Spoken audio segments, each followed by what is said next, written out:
नमस्कार, स्वागत है आपका कॉर्पोरेट कनेक्शन में, जहां हम देश की दिग्गज कंपनियों के मैनेजमेंट से खास बातचीत करते हैं ताकि निवेश से पहले कंपनी की हर जानकारी आपके पास हो। वित्तीय स्थिति से लेकर कंपनी की योजनाओं तक, ऑर्डर बुक से लेकर कर्ज तक, नए प्रोडक्ट लॉन्च से लेकर कारोबार की चुनौतियों तक, हर वो बारीक बात जिसका असर उस कंपनी के निवेशकों पर पड़ता है, तमाम पहलुओं पर होती है चर्चा कॉर्पोरेट कनेक्शन में। इससे पहले कि हम आज के मेहमान को शो में शामिल करें, एक आपको आइडिया देते हैं कि बाजार इस समय क्या कर रहे हैं। शुरुआत काफ़ी अच्छी हुई थी, आज 17,100 के ऊपर निफ्टी खुला और वहीं पर ये डटा हुआ है, करीब 1% ऊपर, फिलहाल 180 पॉइंट ऊपर।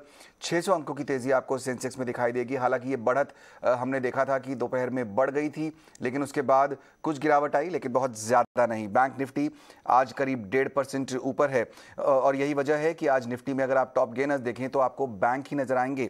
इंडसइंड बैंक करीब 5.5% ऊपर, एक्सिस बैंक करीब 3.5% ऊपर। ये दो टॉप गेनर्स आज निफ्टी के आपको दिखाई देंगे। इसके अलावा ऑटो कंपनियां फोकस में हैं। यहाँ पर जो नवंबर के सेल्स के आंकड़े आए हैं बहुत ज़्यादा अच्छे नहीं कहेंगे, लेकिन जो स्टॉक्स हैं वो परफॉर्मेंस ठीक कर रहे हैं। आयशर पर नज़र डालिए, करीब 3.5% वो ऊपर है और मारुति 2.5% ऊपर दिखाई देगा।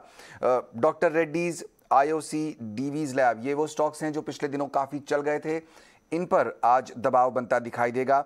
1 से 1.5% नीचे ये दिख रहे हैं। मिड कैप इंडेक्स पर नजर डालिए, करीब 0.5% ऊपर वो है और यहाँ पर भी जो टॉप गेनर है वो आज आईटी स्पेस से ही है। एम्फेसिस करीब 4% ऊपर वो स्टॉक आपको दिखाई देगा। इसके अलावा हमने देखा जेएसडब्ल्यू एनर्जी, आरबीएल बैंक जैसे कुछ स्टॉक्स हैं जो आज अच्छा परफॉर्मेंस कर रहे हैं।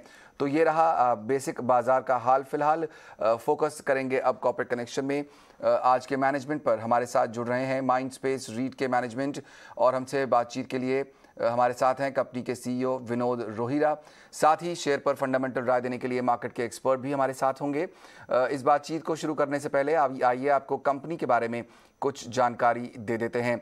माइंडस्पेस रीट जो है वो ऑफिस स्पेस किराए पर देने का कारोबार करती है और मुंबई, हैदराबाद में कंपनी का सबसे बड़ा बिजनेस है। इसके अलावा इसकी प्रेजेंस पुणे और चेन्नई में भी है। यहाँ पर इनके आईटी पार्क्स हैं। 313 लाख वर्ग फुट लीज पर लेने लायक जो है एरिया कंपनी के पास है और इस सेक्टर की एक दिग्गज कंपनी हमारे साथ आज जुड़ रही है।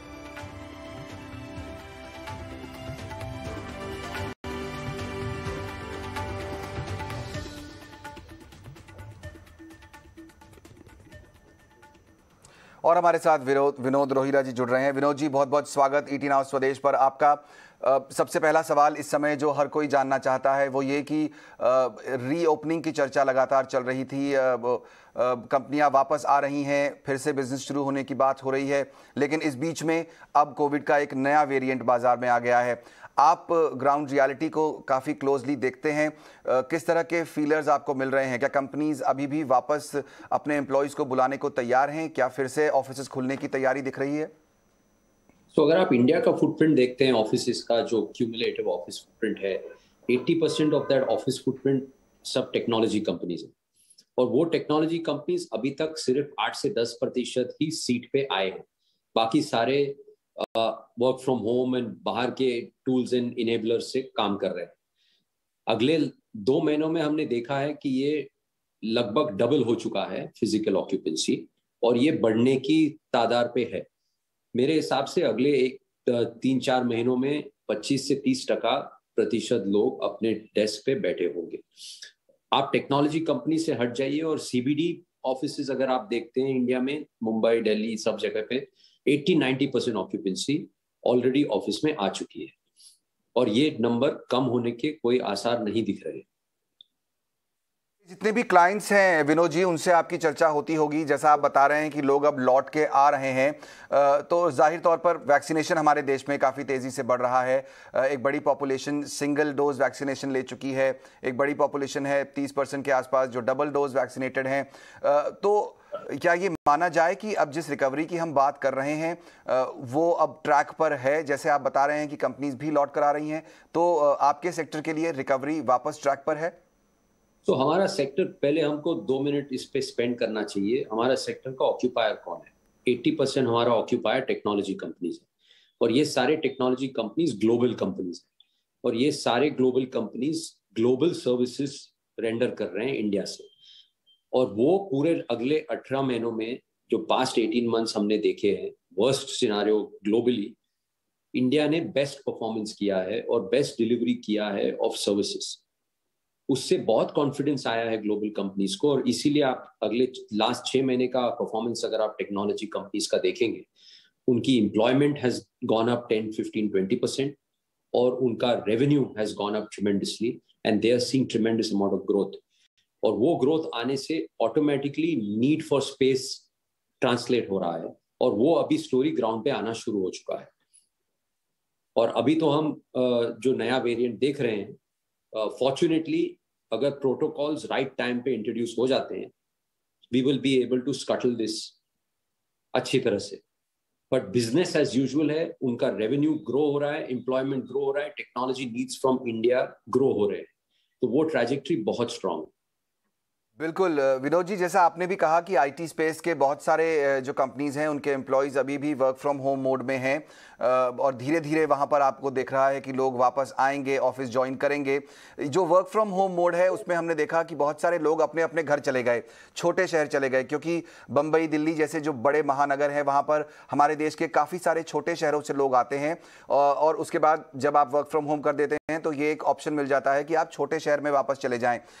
सवाल मेरा यहाँ पर ये होगा कि क्या आपको लगता है कि जो टीयर 2, टीयर 3 सिटीज़ हैं वहाँ पर आपको अपॉर्चुनिटीज़ देखनी चाहिए, क्योंकि कई कंपनी अब ये ऑप्शन देना चाहती हैं अपने एम्प्लॉयज़ को कि आप अपने शहर में रहें या घर में रहें, अगर ऑफिस आना ही है तो आप अपने शहर में या आपके स्टेट में जो बड़ा शहर है वहाँ पर जाएँ और वहाँ पर उस ऑफिस में काम करें। क्या आपकी चूँकि प्रेजेंस हैदराबाद में बहुत बड़ी है, मुंबई में बहुत बड़ी है, क्या टीयर 2, टीयर 3 सिटीज़ की तरफ भी आपका फोकस है आने वाले दिनों में?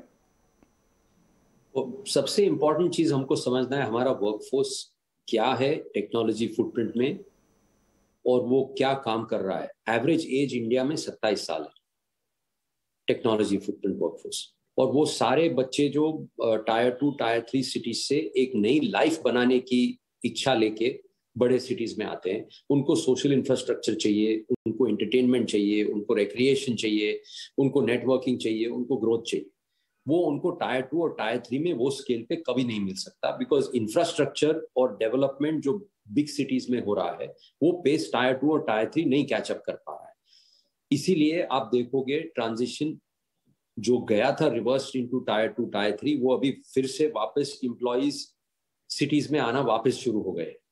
और ग्रोथ ऑफ एम्प्लॉयमेंट जो बढ़ गया है वो फॉर्चुनेटली बिकॉज ऑनलाइन में आपने जॉब दे दिया, वो जॉब आपको मिल गया, लेकिन अगर आपको आगे ग्रो होना है और आगे सैलरी ग्रोथ आनी है तो आपको वापस सिटी में आना ही है।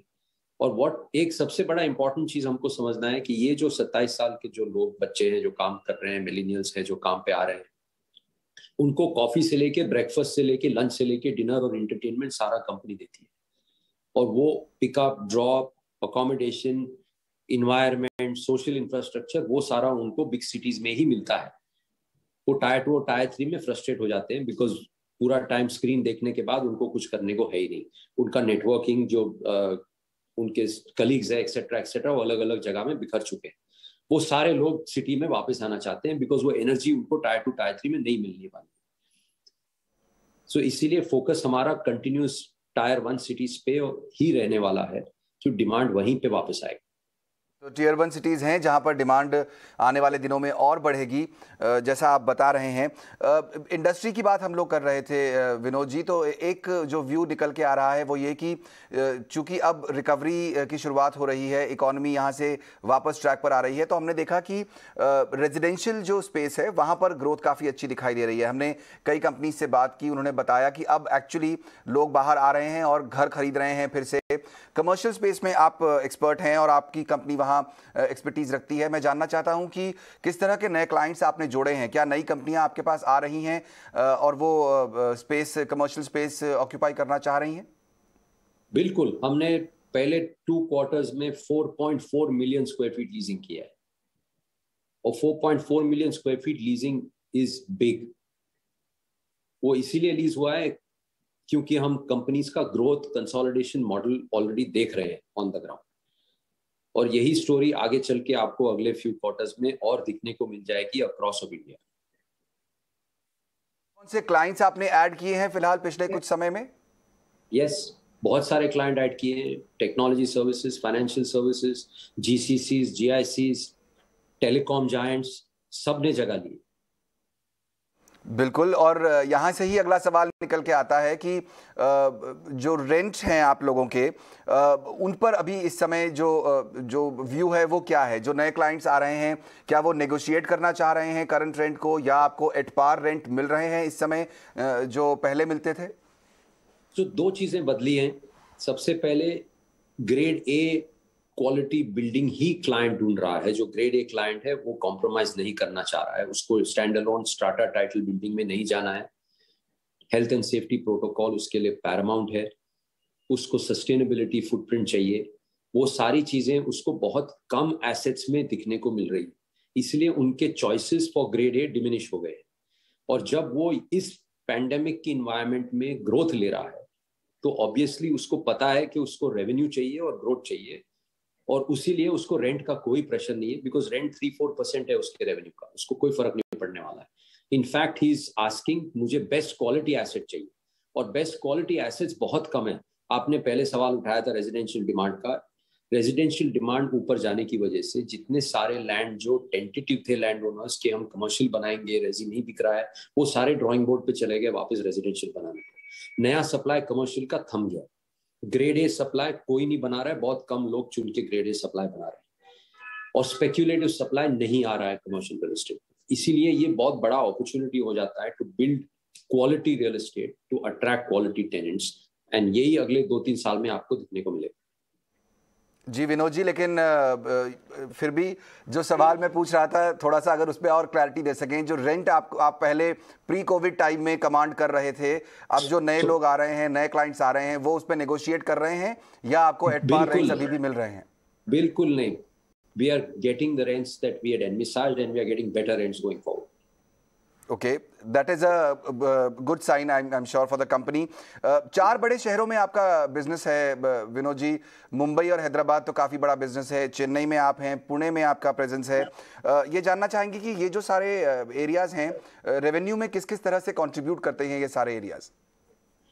सबसे ज्यादा फुटप्रिंट मुंबई हैदराबाद है, यूर राइट, बिटवीन 30 और 40% दोनों को मिला के आ जाता है। पूना में अपना फुटप्रिंट बहुत ग्रो हो रहा है। हमारे पास अभी लगभग 2 मिलियन तैयार पड़े थे और 2 मिलियन और रेडी हो गया, तो 4 मिलियन स्क्वायर फीट पूना में भी फुटप्रिंट है हमारा। चेन्नई में हमारा फुटप्रिंट छोटा है, पहला प्रोजेक्ट है वो 8 लाख फुट का प्रोजेक्ट है, और एक दूसरा अभी रोफो एसेट हम बना रहे हैं 2 मिलियन स्क्वायर फीट का। सो ये सारे सिटीज में हम ग्रोथ देख रहे हैं, लेकिन प्रिडोमिनेटली बॉम्बे पूना से लार्जर शेयर ऑफ रेंट अभी कंट्रीब्यूट हो रहा है। अगले 2-3 सालों में पूना का शेयर बढ़ता जाएगा। ओके, एक सवाल बनता है, क्योंकि जिस बिजनेस में आप हैं यहाँ पर सस्टेनेबिलिटी एक बहुत बड़ा फैक्टर होता है। आने वाले दिनों में ग्रीन एनवायरनमेंट और किस तरह से हम उसको सपोर्ट कर सकते हैं, इस पर बड़ी कंपनीज बात कर रही हैं। जाहिर तौर पर आप लोगों ने भी कुछ प्लान्स बनाए हुए होंगे। अगर आप हमारे दर्शकों के साथ वो प्लान्स शेयर कर सकें कि किस तरह से आप सस्टेनेबिलिटी के लेवल पर आगे बढ़ रहे हैं। सो सस्टेनेबिलिटी एक चॉइस नहीं है, एक समथिंग कि हम चूज करें हमको बनाना है, ऐसा नहीं है। Sustainability is the only way to go. And 2005 में हमने पहला ग्रीन गोल्ड बिल्डिंग बनाया था। तब कोई भी ग्रीन गोल्ड बिल्डिंग नहीं बनाता था मुंबई में, इंडिया में। आज हमारा सारा फुटप्रिंट लीड सर्टिफाइड है, ग्रीन गोल्ड से ग्रीन प्लैटिनम पे चला गया है। Air quality management systems change हो गए हैं, health and safety protocols change हो गए हैं। ये एक कंपल्शन है, ये हमारा रिस्पॉन्सिबिलिटी है करना। क्लाइंट आज शायद मांगे या नहीं मांगे, 2 साल आगे अगर आप आज उसको नहीं इंप्लीमेंट करते हो तो आप फेल हो जाओगे। तो वो हमारा बहुत स्ट्रॉन्ग प्रेजेंस लेने के तैयारी में है। तो हम बहुत सारा इनिशिएटिव ऑलरेडी बूस्ट किया है, और एज अ कंपनी वो हमारा बहुत स्ट्रॉन्ग डायरेक्टिव है। बिल्कुल, बहुत बहुत शुक्रिया विनोद रोहिरा जी, आज हमारे साथ जुड़कर अपनी कंपनी के बारे में चर्चा करने के लिए और अपने प्लान्स भी हमारे साथ बताने के लिए। माइंडस्पेस रीट के सीईओ विनोद रोहिरा हमें बताते हुए कि किस तरह से यहाँ से क्या कहते हैं, क्या प्लान्स हैं कंपनी के आने वाले दिनों में। और जैसा वो बता रहे हैं कि एक रिकवरी आते हुए दिख रही है, बहुत सारे क्लाइंट्स उनको वो ऐड कर रहे हैं अपने बिजनेस में। लीजिंग का बिजनेस बढ़ रहा है जिस बिजनेस में वो हैं। कंपनी धीरे धीरे अपने एम्प्लॉयज़ को वापस ऑफिस बुला रही हैं, तो ऑफिस स्पेस अब ऑक्यूपाई हो रहा है। आईटी स्पेस, जैसा उन्होंने बताया कि मेजॉरिटी जो आईटी प्लेयर्स हैं उनके एम्प्लॉयज़ अभी भी वर्क फ्रॉम होम कर पा रहे हैं, लेकिन बाकी जो वर्टिकल्स हैं, दूसरी कंपनियां, उनके यहाँ टेलीकॉम के बिजनेस काफ़ी बड़ा है, उनका हॉस्पिटैलिटी बिजनेस काफ़ी बड़ा है। तो ये सारी जगह स्पेसेस हैं जहाँ ये कंपनी लीज करती है स्पेस को, वहाँ पर बिजनेस वापस लौटता हुआ दिखाई दे रहा है। हमने देखा